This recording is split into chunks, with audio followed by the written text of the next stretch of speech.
Welcome back, everybody, to the deep dive. Ready to get into some really fascinating stuff today. Always. So today we're going to be tackling something pretty big, honestly, and pretty complex. Yeah. The whole issue of misinformation. Mhm. But more specifically, we're going to kind of zero in on how it affects our health decisions. Right. And, the choices that we make about our own well-being. Yeah. Exactly. Perfect.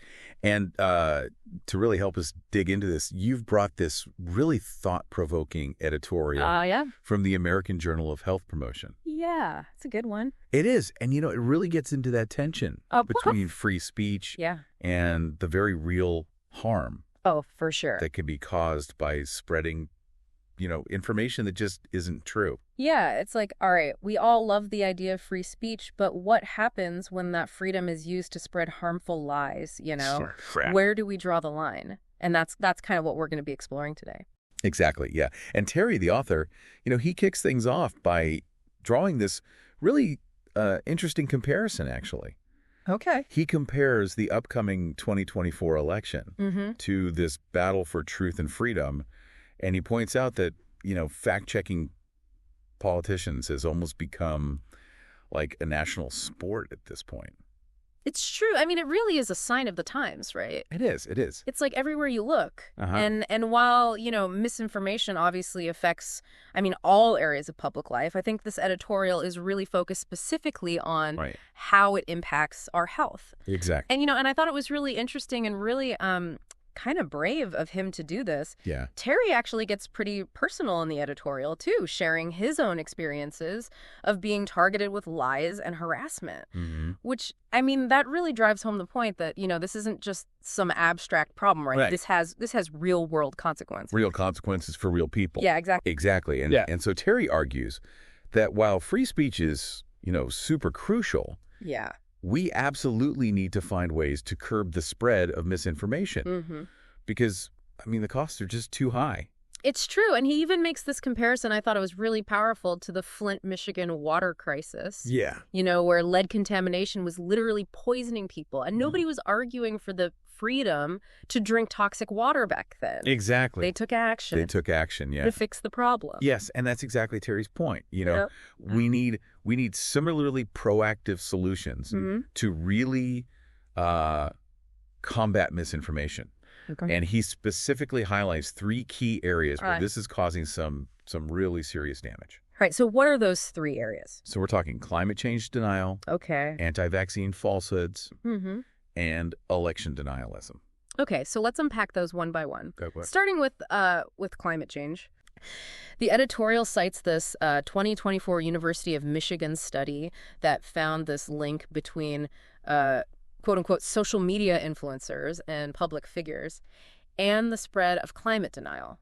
It's pretty alarming how much influence these figures have. It is. It's really scary. Yeah. And it's even more concerning when you consider that despite all the warnings from, scientists and organizations like the World Health Organization Right. about the deadly consequences of climate change, a separate study from Yale shows that, a pretty significant number of people are just not worried about global warming. It's true. They remain unconcerned. Yeah, it's a chilling contrast, honestly. It really is. It's like you've got these influencers downplaying the issue. Yeah. While, simultaneously you've got the WHO predicting like 250,000 extra deaths per year. Every year. Just from the effects of climate change. It's a really sobering thought. It is. And speaking of sobering, Oh, boy. let's move on to the vaccine issue. This is another area where misinformation has had a really devastating impact. Yeah. The editorial highlights a Lancet study that showed a death rate 3 times higher. Wow. 3 times. 3 times higher That's huge. in areas with policies that were, actively discouraging vaccines, Yeah. masking, and social distancing. Yeah, that's a really stark difference. It is, and it gets worse. Oh, no. The editorial also cites research from Brown University Okay. that actually attributes 318,000 deaths Wow. in 2022 to people being unvaccinated.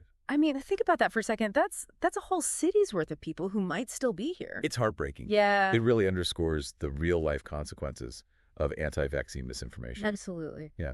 Okay, so let's shift gears a little bit, talk about election denialism. Okay. The editorial here cites a Brookings Institute study Mm-hmm. concluding that misinformation has, really tainted how voters perceive elections. Yeah. Right. It's gotten to the point where people don't even know what to believe anymore. Exactly. It's like, we're being bombarded with so much misinformation that it's shaking the very foundation of our democracy.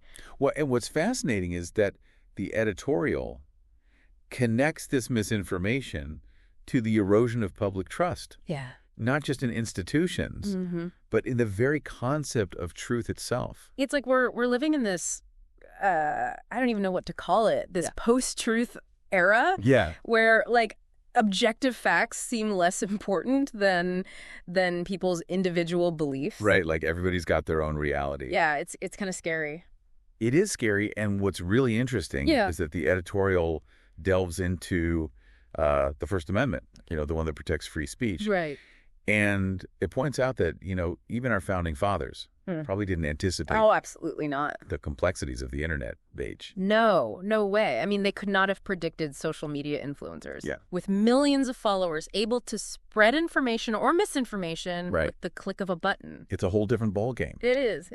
And that's where the real tension lies, Yeah. How do we balance that fundamental right to free speech Right. with the need to protect ourselves from harmful falsehoods? That's the $1,000,000 question, isn't it? It is. And Terry, he really argues that the cost of this unchecked misinformation has just become way too high. And he points to some truly disturbing examples, like cyberbullying, Oh, absolutely. which has been linked to increased depression and even suicides among young people. It's incredibly sad. It is. And he also talks about, how these online platforms are sometimes used by sexual predators Right. to target vulnerable individuals. Yeah, it's chilling stuff. It is. And he doesn't shy away from the, I guess you could say, the darker corners of the internet, Yeah. He even mentions websites promoting eating disorders and those dedicated to, Holocaust denial or neo-Nazi recruitment. Yeah. It's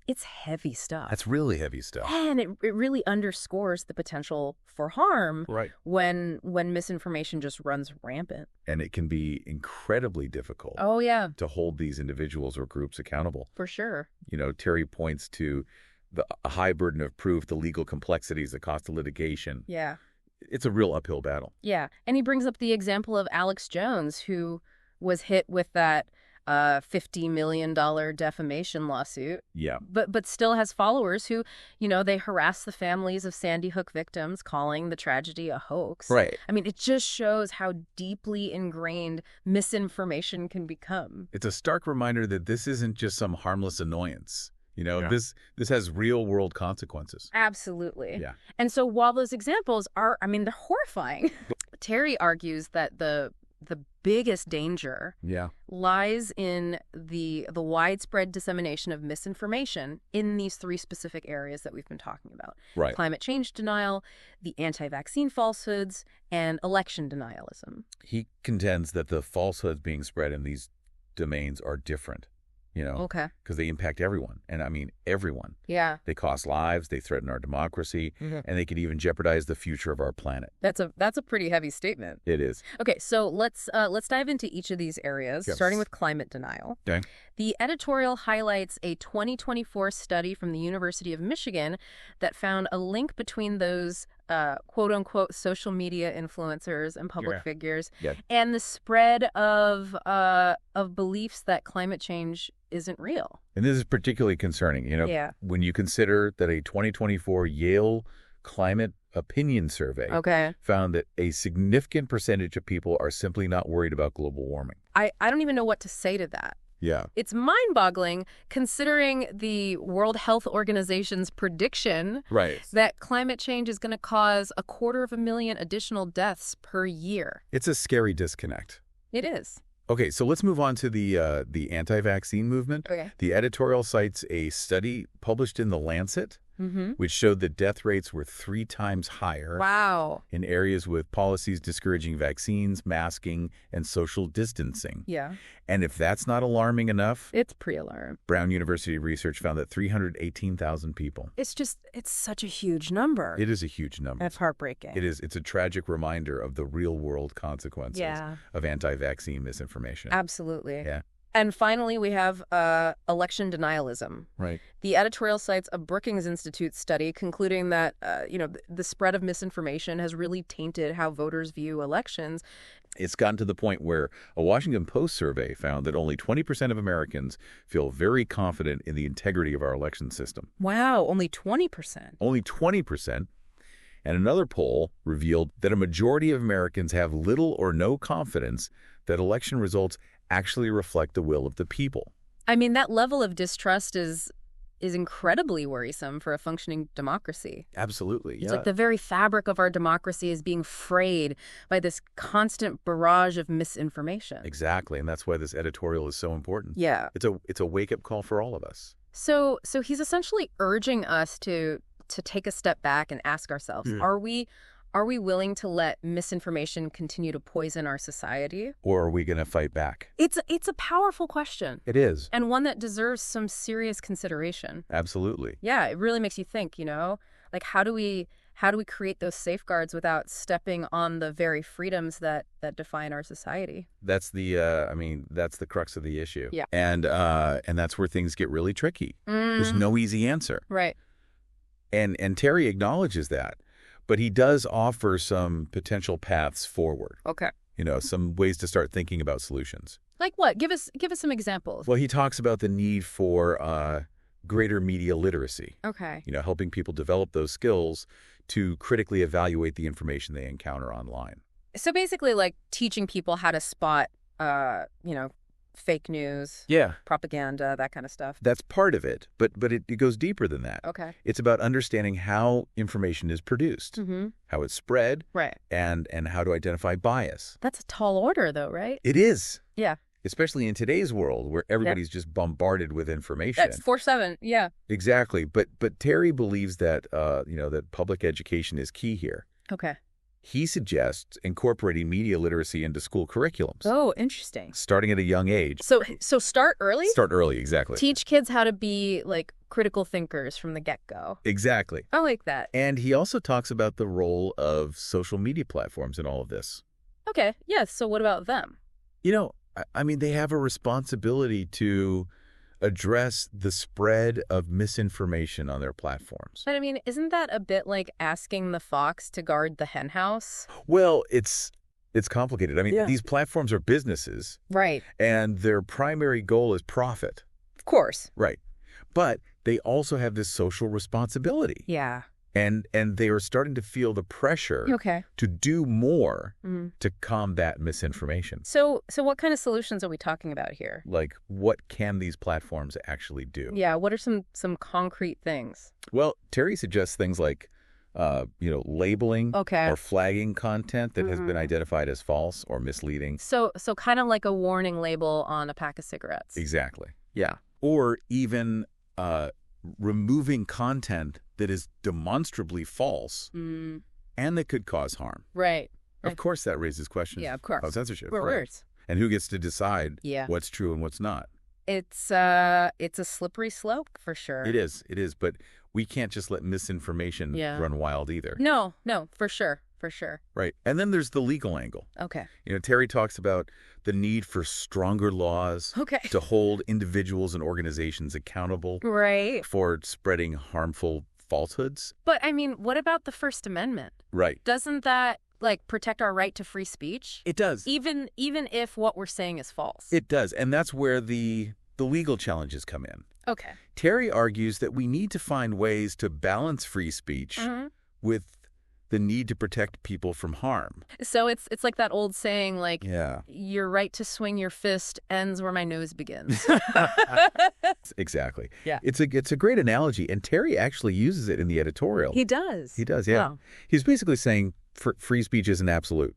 Right. There are limits. Yeah. Especially when it comes to spreading harmful lies. So where do we go from here? Right. Like, what's the takeaway for our listeners?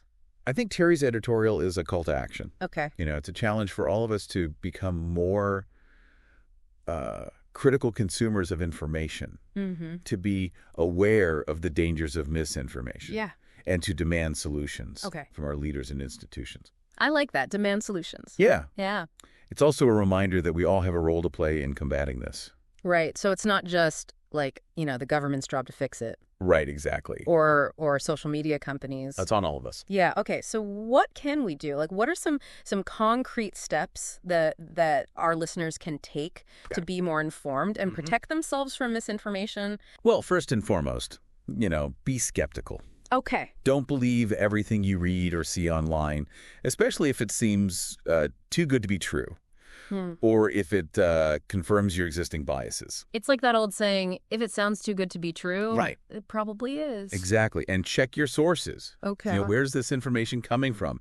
Is it a reputable news organization, a credible expert, or just some, random person on social media? Right, right. Yeah. And I think it's also important to remember that just because something is shared by a friend or a family member doesn't mean it's true. Exactly.